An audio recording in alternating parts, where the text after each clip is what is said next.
Time और work का question को हल करेंगे।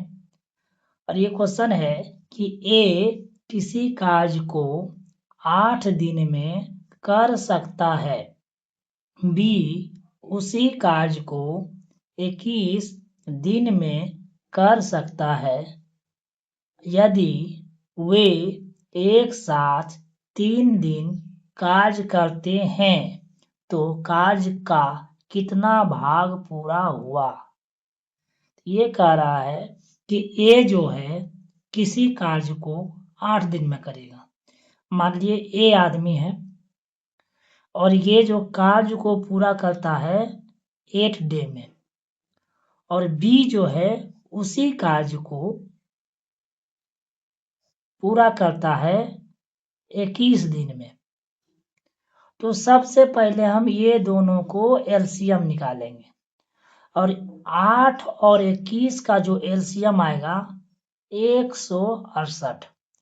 और इसका हम जब एलसीएम आ गया तो जो है ए जो है एक दिन में कितना काम करेगा ये निकालेंगे। ये जो है 8 दिन, ये कुल काम आ गया। ये क्या है 168 कुल काम। अब हम इसमें निकालेंगे कि ए जो है एक दिन में कितना काम करेगा। तो इसको निकालने के लिए 8 से 168 में भागा देना पड़ेगा। जब हम 8 से 168 में भागा देंगे तो ए जो है एक दिन में 21 काम करेगा, और इसी प्रकार बी जो है एक दिन में 8 काम करेगा। अब हमारा ये जो आ गया है ए का एक दिन का काम आ गया है और बी का एक दिन का काम आ गया। ये मेरा हो गया कार्य क्षमता। ये मेरा क्या हो गया कार्य क्षमता। तो ए और बी का टोटल कार्य क्षमता कितना हो गया 21 और 8 29। मतलब एक दिन में ए और बी 29 काम कार्य क्षमता है। तो हमको पूछ रहा है कि ये 3 दिन में कितना काम करेगा। तो 3 दिन में काम करने के लिए इसको 3 से गुना कर देंगे। तो हमको पूछ रहा है तो 3 दिन में, तो अब 3 दिन में निकालने के लिए ये देखिए 3 दिन में कितना काम किया 29 गुना 3, और टोटल काम कितना किया हुआ था कुल काम जो ये हुआ 168। अब इसको हम 3 से इसको भागा देंगे तो 3 पचे 15 और 3 छक 18। मतलब ये 3 दिन में कितना काम करेगा ये 29/56 काम करेगा। यही इसका आंसर हो गया।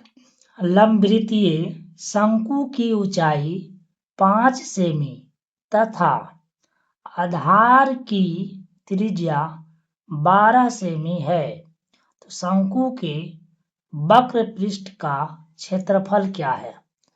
सबसे पहले एक शंकु है, क्या है एक शंकु है,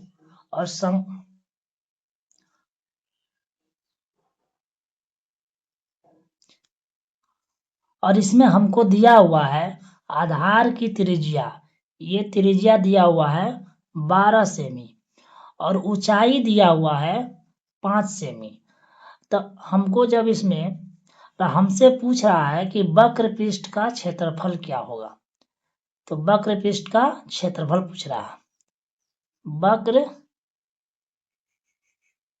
पृष्ठ का क्षेत्रफल, तो वक्र पृष्ठ का क्षेत्रफल होता है पाई आर एल। अब इसमें हमको आर का मान मालूम है 12, एल का मान निकालना है। तो शंकु का तिर्यक ऊंचाई निकालने के लिए इसका फॉर्मूला होता है, क्या होता है कि h square plus r square.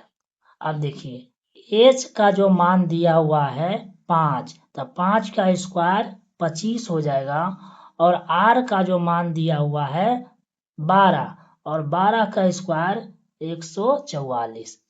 जब इसको हम जोड़ेंगे 125 और 144 को तो ये आएगा 129, और 129 का जो वर्ग तोड़ेंगे तो ये मेरा आ जाएगा 13। तो मेरा जो L बराबर कितना निकला 13, और यहीं हम इसको बैठा देंगे। तो पाई का मान नहीं बैठाते हैं, R का जो मान दिया हुआ है कितना दिया हुआ 12, और L का मान निकला है 13। जब इसको हम 12 और 13 को गुना करेंगे तो कितना आएगा, देखिए बगल में गुना करते हैं, 12 गुना 13, 13 दूना 26, बाकी 2, 13 2 15, मतलब ये आया 156, और पाई का पाई रहने देते हैं। यही इसका आंसर हो गया, मतलब 156 जो आया है यही इसका आंसर हो गया।